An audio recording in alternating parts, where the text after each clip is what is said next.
Kami dari SMK Trono. Kami akan menjawab persoalan-persoalan dalam kajian kes bagi Yuta Interschool Accounting Challenge Competition. Shanas, awak kan soalan pertama. Saya? Ya. Pergilah. Pergi. Bye-bye. Okey. Saya akan membentangkan tentang entiti-entiti perniagaan yang ada di Malaysia. Di Malaysia, terdapat 6 jenis entiti perniagaan. Yang pertama, pemilikan tunggal ataupun enterprise. Pemilikan tunggal merupakan perniagaan yang ditubuhkan, dimiliki, dibiayai dari segi kewangan dan pengurusannya hanya diuruskan oleh satu individu sahaja.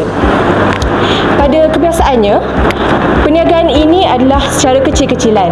Oleh itu, tanggungjawab untuk melunaskan segala liability adalah tidak terhad kerana hanya individu itu sahaja yang bertanggungjawab atas segala aspek, contohnya seperti penjagaan, pengurusan jual beli dan pengurusan stok. Dan perniagaan ini adalah sesuai untuk individu yang masih tiada pengalaman dalam berniaga kerana modal yang diperlukan hanyalah sedikit. Entiti perniagaan yang kedua adalah perkongsian, iaitu partnership. Perkongsian termasuk dalam jenis enterprise. Apabila dua orang individu bersama-sama ingin menjalankan satu perniagaan, maka ianya dikategorikan sebagai perkongsian. Namun, bukan setakat dua orang sahaja yang boleh masuk menjadi ahli sesuatu perniagaan perkongsian. Bilangan minimum adalah 2 orang, namun bilangan maksimum adalah 20 orang. Bagi perniagaan-perniagaan yang sangat profesional seperti accountant, seperti arkitek dan pejabat guaman, mereka punya bilangan maksimum boleh mencecah sehingga 50 orang. Dan liability adalah sama seperti pemilikan tunggal, iaitu liability tidak terhad. Bagi entiti perniagaan yang ketiga, perniagaan koperasi. Koperasi adalah satu pertubuhan yang dijalankan oleh sekumpulan individu secara sukarela. Koperasi adalah satu pertubuhan sosioekonomi yang diwujudkan di bawah Akta 502 dalam Akta Koperasi 1993 Malaysia. Koperasi terdapat 2 jenis, iaitu koperasi keahlian terhad dan koperasi keahlian bebas. Koperasi keahlian terhad hanyalah terhad kepada satu jenis pekerjaan ataupun latar belakang. Contohnya seperti koperasi guru. Dan koperasi keahlian bebas adalah bebas untuk sesiapa sahaja masuk menjadi ahli. Ahli-ahli koperasi akan mendapat pulangan dividen berbentuk dividen dan dapat menikmati harga pasaran yang lebih rendah berbanding harga biasa, dan juga mereka juga akan dapat kemudahan khas yang disediakan oleh koperasi. Entiti perniagaan yang keempat, badan berkanun. Badan berkanun merupakan satu perniagaan yang ditubuhkan oleh kerajaan. Badan berkanun ini ditubuhkan, tujuannya adalah untuk membangunkan industri dan menjaga kepentingan rakyat. Badan berkanun ditakluk di bawah akta, diwujudkan di bawah akta parlimen ataupun enakmen negeri. Contoh-contoh badan berkanun di Malaysia adalah SSM, LHDN dan KWSP.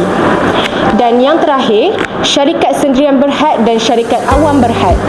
Syarikat sendirian berhad dan awam berhad merupakan perniagaan yang diwujudkan di bawah akta syarikat 2016, dan kedua-dua syarikat ini mempunyai liability yang terhad. Bagi syarikat sendirian berhad, pemilik adalah pemegang saham yang bukannya asas pengasas syarikat dan sekurang-kurangnya memerlukan 2 orang penaja. Dan bagi syarikat awam berhad, pemegang saham adalah bebas. Penjualan dan pembelian saham boleh dilakukan, tapi kena sediakan satu panduan rancangan, iaitu prospektur, dan prospektur ini haruslah diluluskan oleh pendaftar syarikat dan boleh diwawakan di mana-mana akhbar tempatan. Bagi syarikat sendirian berhad pula tidak boleh berlaku sebegitu, kerana jika ingin menjual ataupun membeli saham haruslah mendapat persetujuan daripada pemegang-pemegang saham yang lain. Itu sahaja 6 entiti perniagaan di Malaysia. Oleh itu, untuk menjawab soalan yang pertama, Encik Abdullah paling sesuai memilih entiti perniagaan pemilikan tunggal. Hal ini kerana pemilikan tunggal merupakan sesuai untuk individu individu yang tiada pengalaman seperti Encik Abdullah kerana dia baru sahaja ingin membuka perniagaannya, dan juga dia memerlukan modal yang sedikit. Jadi sesuai kerana Encik Abdullah hanya ingin menggunakan separuh daripada wang pensionnya itu. Akhir sekali, ianya sesuai kerana Encik Abdullah ingin menguruskan segala-galanya secara sendiri. Jadi itu sahaja untuk soalan pertama. Saya serahkan seterusnya kepada kawan saya Farisha.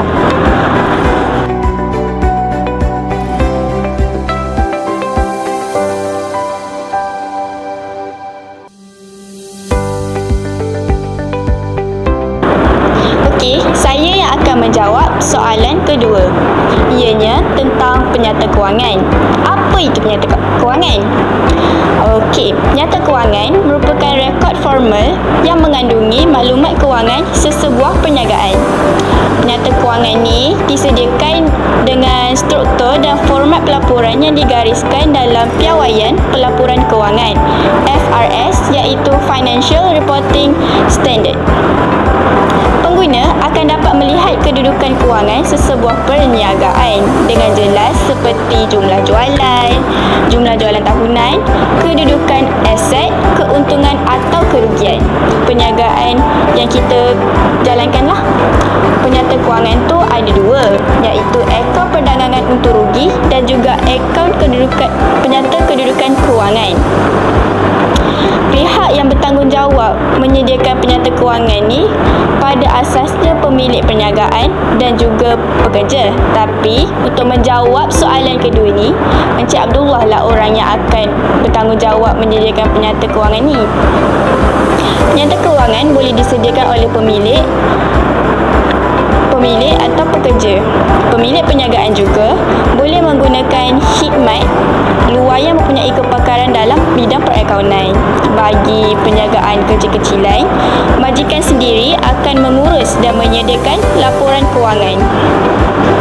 Pemilik mampu mengendalikan dan menyelenggara semua rekod kewangan kerana volume perniagaan adalah rendah dan masih lagi dapat ditangani. Hal ini menjadi satu kelebihan kepada pemilik kerana pemilik akan mengetahui semua urus niaga dan rekod kewangan dengan jelas agar risiko penyelewengan tidak berlaku. Perniagaan Encik Abdullah yang baru ditubuhkan akan terus beroperasi bagi suatu jangka masa yang tidak terbatas dan aset perniagaan akan terus digunakan untuk menjana pendapatan kepada perniagaan. Itu adalah andaian prinsip. Terdapat beberapa konsep perakaunan yang penting Encik Abdullah perlu fahami dalam menyediakan penyata kewangan bagi perniagaannya. Berikut adalah beberapa konsep penting yang Encik Abdullah perlu ambil kira. Pertama sekali, Encik Abdullah perlu mengenal pasti 3 elemen dalam penyata kewangan, iaitu aset, liability dan equity pemilik. Sebagai contoh, Encik Abdullah membeli stok bagi perniagaannya. Ia akan memasukkan pembelian tersebut sebagai aset kerana ia merupakan aset bagi perniagaannya. Yang kedua, dalam penyediaan penyata kewangan, Encik Abdullah perlu menetapkan satu tempoh perakaunan bagi melaporkan semua operasi dan aktiviti perniagaannya. Sebagai contoh, Encik Abdullah menetapkan tempoh perakaunan selama 12 bulan. Bermula dari 1 Januari hingga 31 Disember setiap tahun. Oleh itu, Encik Abdullah perlu menyediakan penyata kewangan pada 31 Disember setiap tahun. Dengan penetapan tersebut, Encik Abdullah seperti untung bersih dan kedudukan kewangan perniagaan dapat dibandingkan dari tahun ke tahun. Yang ketiga, Encik Abdullah juga perlu mengiktiraf semua hasil sama ada belum terperoleh atau belum diterima dan semua belanja sama ada prabayar atau belum bayar ketika menyediakan penyata kewangan pada akhir tempoh perakaunan. Hal ini membolehkan Encik Abdullah mengetahui untung bersih sebenar yang dijana oleh perniagaan sepanjang tempoh perakaunan. Yang keempat pula, Encik Abdullah perlu mengamalkan konsep ketekalan. Konsep ketekalan ni memerlukan Encik Abdullah untuk memastikan bahawa kaedah penyediaan penyata kewangan yang sama digunakan setiap tahun. Ini membantu memastikan kebolehbandingan dan kebolehasasan. Sebagai contoh, jika Encik Abdullah memilih menggunakan kaedah garis lurus bagi pengiraan susut nilai terkumpul, maka Encik Abdullah perlu menggunakan kaedah yang sama bagi setiap tahun untuk memastikan bahawa perbandingan penyata kewangan dapat dibuat. Itu sahaja dari saya. Jadi saya akan serahkan soalan ketiga kepada kawan saya, iaitu Fatin.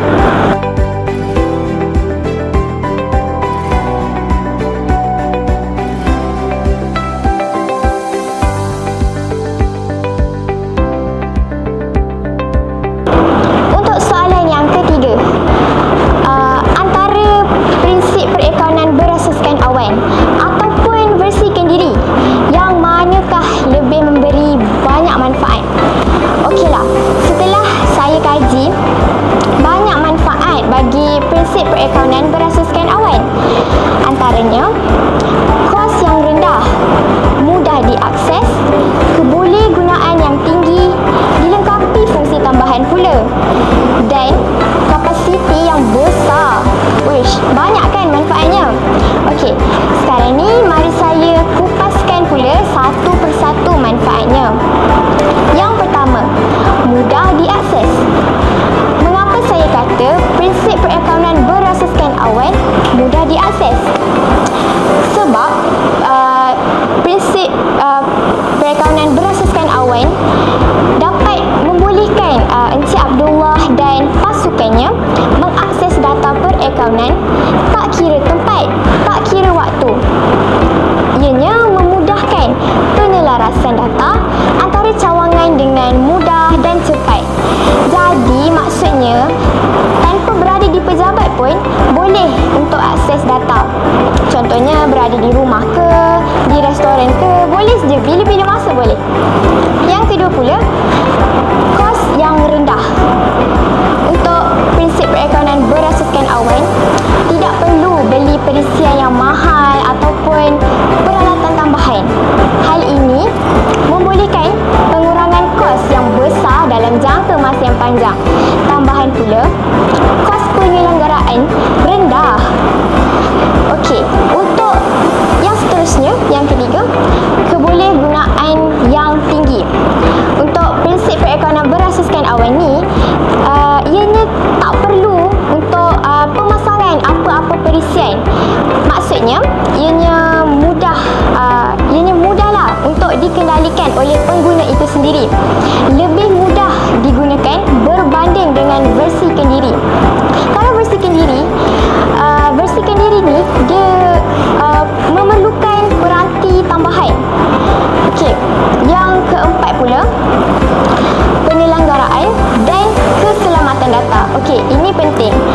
Penyedia perisian yang akan bertanggungjawab dalam menyelenggarakan perisian dan menjaga keselamatan data. Sebab kalau syarikat yang mengurus sendiri tentang penyelenggaraan, ianya boleh memakan kos yang tinggi. Okey, poin yang terakhir, kapasiti lebih besar apabila menggunakan prinsip perakaunan berasaskan awan. Ianya sebab prinsip perakaunan berasaskan awan ni, dia dah menyediakan layanan cloud storage dengan ukuran yang besar yang mampu mencapai terabytes. Prinsip perakaunan berasaskan awan boleh dimanfaatkan untuk jangka masa yang panjang.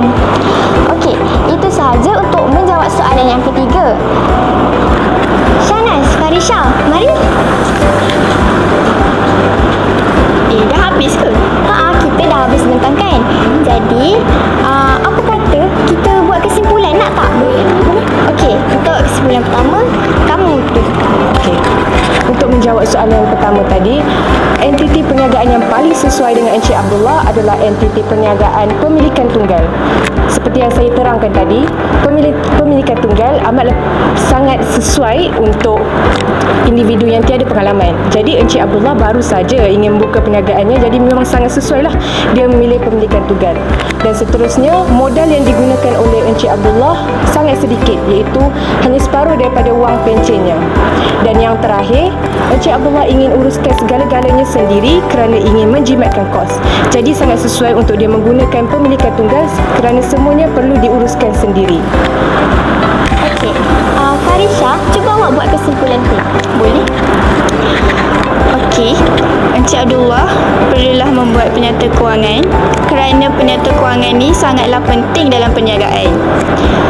Oleh kerana Encik Abdullah baru saja nak memulakan perniagaan dia, penyata kewangan ni boleh membuatkan perniagaan dia lebih sistematik, lebih teratur dan lebih telus. Itu sahaja. Fatin, awak pula. Untuk yang ketiga, mari saya pula yang buatkan kesimpulan. Adakah korang berdua setuju yang cloud base lagi banyak manfaatnya daripada bersihkan diri? Saya setuju. Saya setuju. Betul. Sebab prinsip perakaunan berasaskan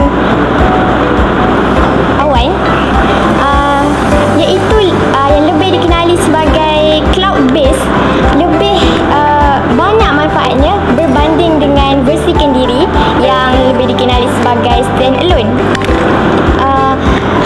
Korang nak tahu tak kenapa cloud base ni lagi